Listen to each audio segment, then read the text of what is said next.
Assalamualaikum warahmatullahi wabarakatuh. Om Swastiastu, Namo Buddhaya, Salam Kebajikan.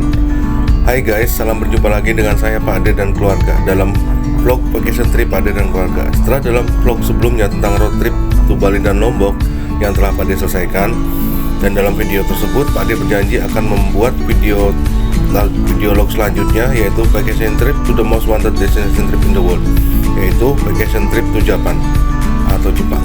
Dalam vlog ini akan Pak Ade bagi dalam beberapa seri seperti pada video log Bali dan Lombok sebelumnya. Dan kebetulan vacation trip ini Pak Ade rencanakan dan pesan sendiri semua tanpa lewat travel agent. Hal ini akan amat sangat menghemat budget liburan kita sampai 100-150% dibandingkan jika lewat travel agent.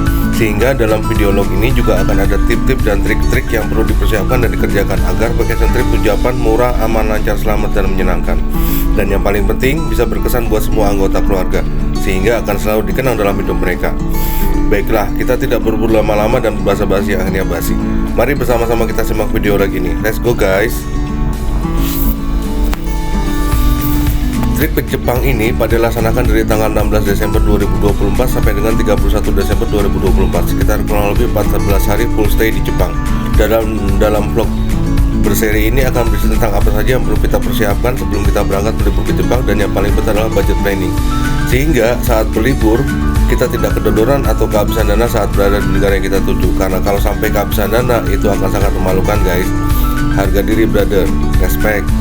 Saat berencana ada beberapa hal yang harus kita perhatikan, di antaranya transportasi, akomodasi, dan juga destinasi wisatanya, agar liburan kita bisa efektif dan efisien sesuai dengan apa yang kita harapkan.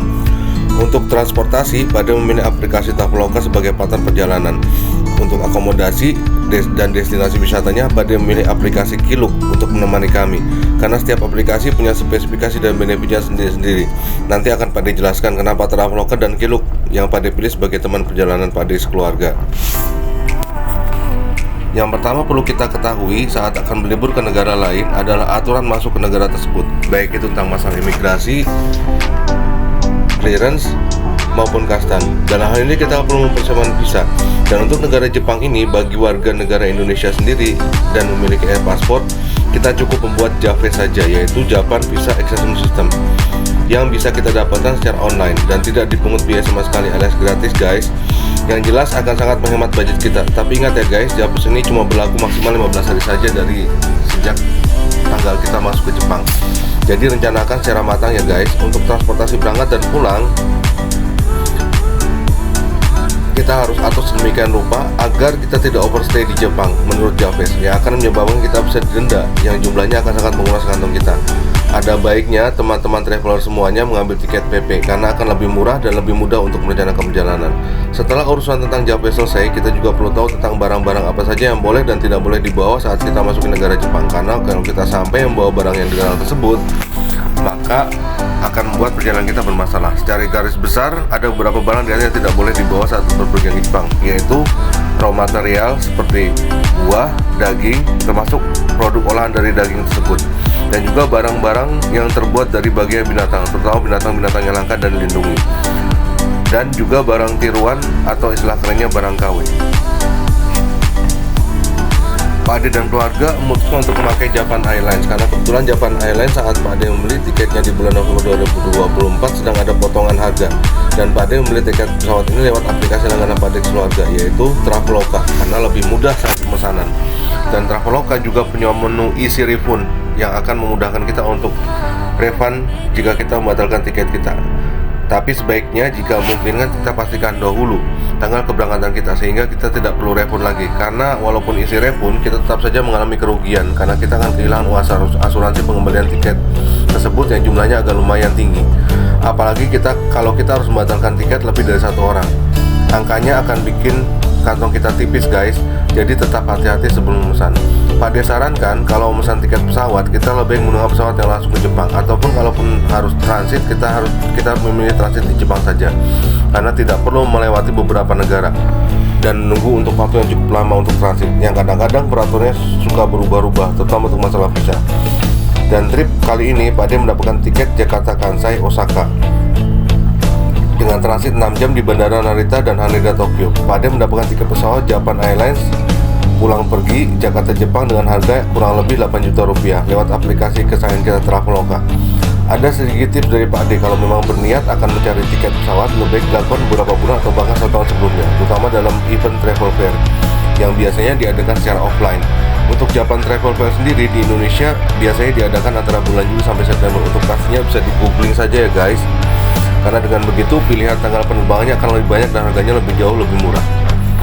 Dalam vlog bagian satu ini, Pak D dan keluarga berangkat dari rumah menuju stasiun yang akan membawa kereta yang membawa kita ke Jakarta. Karena untuk menghemat budget dan lebih bervariatif transportasi yang dipakai, maka Pak D memilih transportasi kereta. Dan Pak D menggunakan kereta menoreh yang harganya masih bisa diukur dengan budget kita. Sampainya Pak D dan keluarga di Jakarta, perjalanan dari stasiun, Pak D menggunakan GrabCar yang harganya lebih masuk akal dan kita juga dapat mendapatkan keamanan dan kenyamanan yang terjamin. Sampainya di bandara, yang pertama Pak D lakukan adalah mencari modem untuk sambungan internet di Jepang, karena akan lebih mudah buat kita kalau bawa modem dari sini dan harganya jauh lebih murah jika dibandingkan kita menyewa modem di Jepang. Jaringan internet ini sangat dibutuhkan karena untuk membuka sistem JAVAS yang merupakan sistem imigrasian dan juga custom. Untuk modem ini Pak D menyewa Java MIFI karena sudah banyak direkomendasikan oleh traveler yang berlibur ke Jepang. Satu modem bisa digunakan oleh 5 orang. Dengan harga sewa modem Java MIFI ini untuk berbahasa kita perlu merogoh kantong sebesar Rp900.000 ditambah uang jaminan sebesar Rp500.000 yang akan dikembalikan jika kita mengembalikan modem tersebut. Java MIFI Counter terletak di Terminal 3 lantai 2 dekat dengan counter A yang juga dekat dengan International Gate. Setelah mendapatkan Java MIFI, Pak D masih harus menunggu beberapa jam sebelum bisa check-in, karena counter check-in airline yang ada di Terminal 3 selain maskapai Garuda Indonesia, maskapai lainnya akan mulai buka kurang lebih 3 jam sebelum keberangkatan. Setelah counter buka, Pak D dan keluarga melatih untuk check-in, dan di counter check-in ini akan ditanyakan tentang tiket, JAVAS, tujuan, dan beberapa lama tinggal di Jepang, tempat tinggal di Jepang, dan juga tiket kembali ke Jakarta.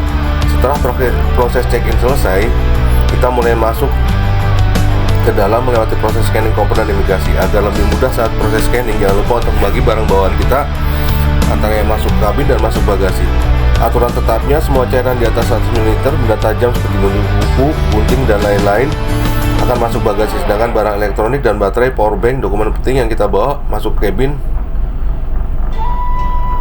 dibawa masuk ke bagasi kabin. Dan Japan Airlines menyediakan per orang 2 bagasi dengan berat 23 kg maksimal dan 1 bagasi kabin dengan berat maksimal 10 kg. Dan juga saat di imigrasi, Pak D sarankan agar teman-teman traveler semua mengambil e-gate, electronic gate saja, karena tidak perlu mengantri panjang dan prosesnya lebih cepat. Setelah melewati proses scanning dan imigrasi, lalu kita berjalan menuju gate telah ditentukan dan menunggu penerbangan kita di gate tersebut. Akhirnya, setelah menunggu beberapa jam tiba saja kita akan boarding pesawat, dan kami semua excited karena keliburan ke Jepang ini adalah salah satu impian kami sekeluarga. Tips saat memesan penerbangan lewat Traveloka, sebaiknya teman-teman traveler juga memesan kursi di pesawat, karena akan sangat tidak nyaman kalau satu keluarga duduknya terpisah dalam pesawat. Menu pemilihan kursi ini juga tersedia di Traveloka yang akan sangat membantu kita untuk memilih kursi di pesawat.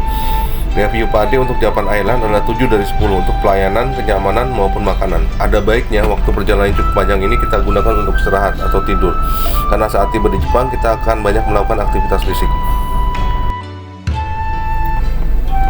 Setelah melakukan perjalanan kurang lebih 8 jam dalam pesawat dan dengan perbedaan waktu 2 jam lebih cepat di Jepang, akhirnya kami sampai di Bandara Narita Jepang pada pagi hari tanggal 17 pukul 6.40 waktu Jepang.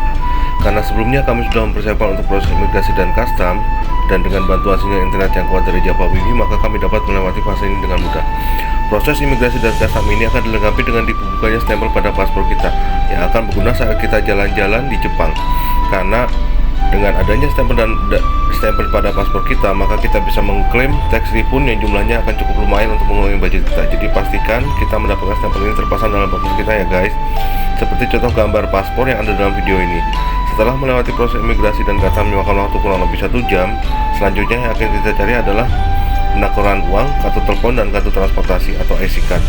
Saran Pak D, sebaiknya kita mempersiapkan sedikit currency Jepang sebelum kita berangkat ke Jepang.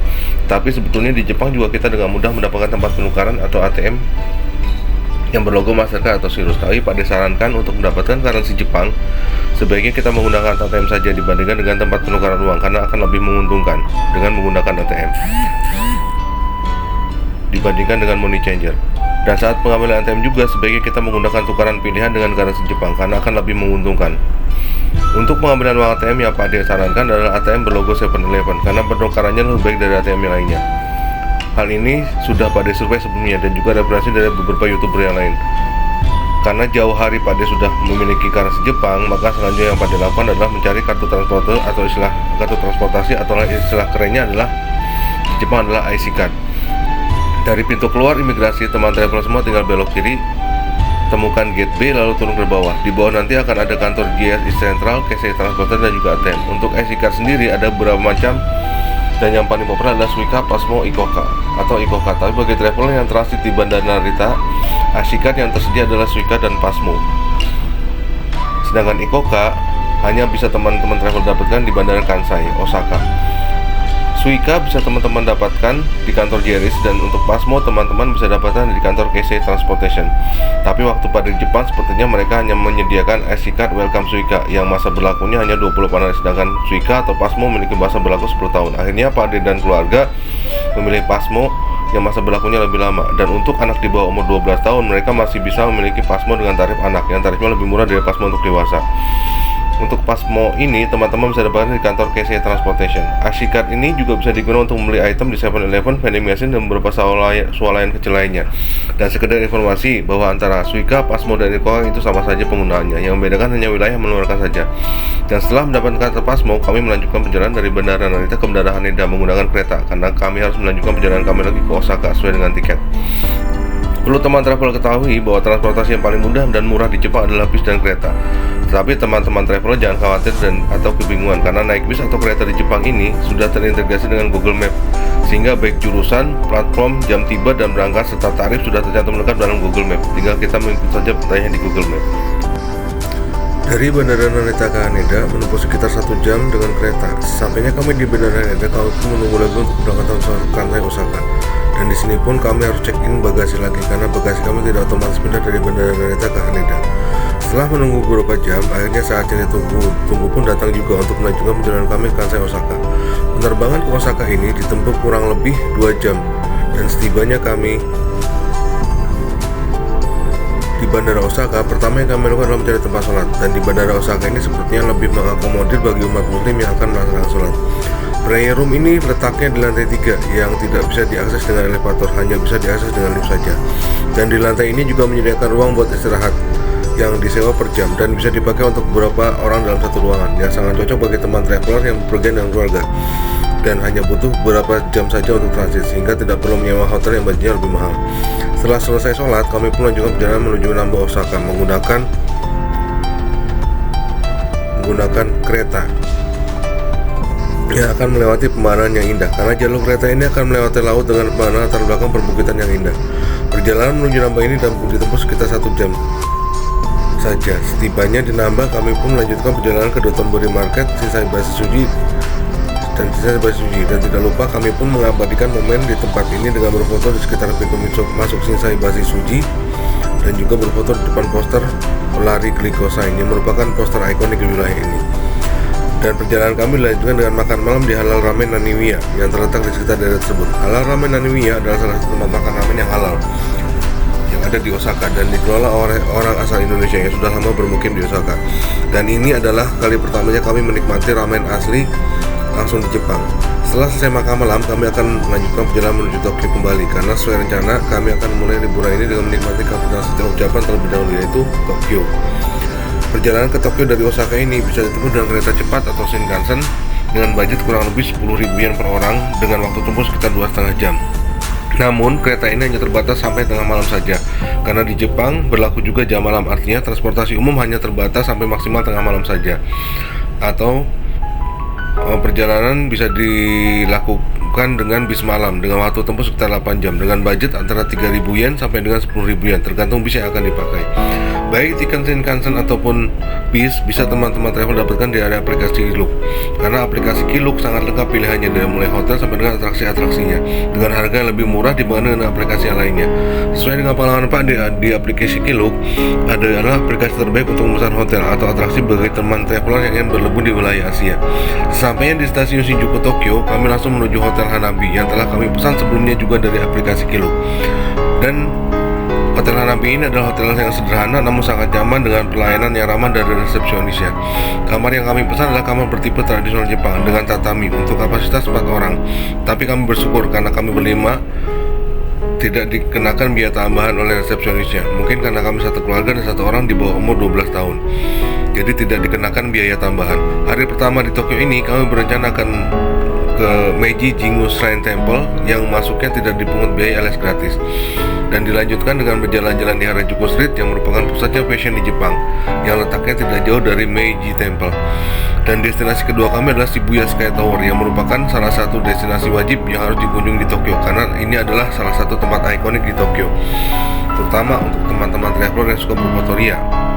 Untuk berfoto di sini tidak dikenakan biaya, namun teman-teman traveler semua harus menyiapkan dana sekitar 2.300 yen untuk dewasa dan 1.800 yen untuk anak-anak agar bisa masuk ke Shibuya Sky Tower. Dan tiket masuk Shibuya Sky Tower ini juga teman-teman traveler bisa dapatkan dari aplikasi Look. Namun perlu diingat ya, kalau tiketnya hanya akan berlaku maksimal 20 menit dari waktu yang telah tertulis di tiket. Jadi jangan sampai terlambat ya guys. Setelah selesai berfoto-foto dan menikmati Shibuya Sky Tower, Pak Ade dan keluarga melanjutkan untuk melakukan ritual wajib, yaitu menyeberang sebanyak 3 kali di Shibuya Scramble Crossing yang merupakan salah satu tempat ikonik juga di Tokyo yang sering dijadikan tempat syuting beberapa film, diantaranya Fast Furious 2 dan Detektif Chinatown 2. Tadinya setelah dari Shibuya Scramble Crossing kami akan menuju Pepper Parlor Restaurant yang merupakan restoran yang pelayanannya dilakukan oleh robot. Namun ternyata untuk masuk ke resto ini kita harus melakukan reservasi terlebih dahulu, dan akhirnya setelah reservasi untuk keesokan harinya kami langsung pulang ke hotel untuk beristirahat, mempersiapkan fisik untuk melanjutkan perjalanan kami pada esok hari. Dan vlog ini akan berlanjut ke bagian kedua yang insya Allah akan lebih seru dan lebih banyak tips dan triknya. Jika sembung jalan-jalan ke Shibuya, kita bersambung ke bagian kedua. Terima kasih. Assalamualaikum warahmatullahi wabarakatuh.